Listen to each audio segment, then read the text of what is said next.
mái nhà sàn. Cổng chiêng vang trong bóng tối như tiếng đất gọi ngàn năm. Ánh lửa bập bùng thời chậm trên da nâu màu đất đỏ. Bước chân ai đi qua gió đánh thức cả núi rừng.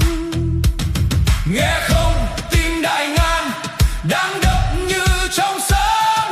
Trong lồng ngực đêm đen một thế giới đang chuyển đổi.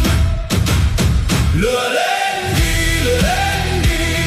Đại Ngàn đang thức giấc. Chiêng vang như sấm dội sẽ toạc cả bầu trời đêm. Lửa lên đi, tim ta không đứng yên. Giữa rock và cổng chiêng ta hóa thành ngọn lửa.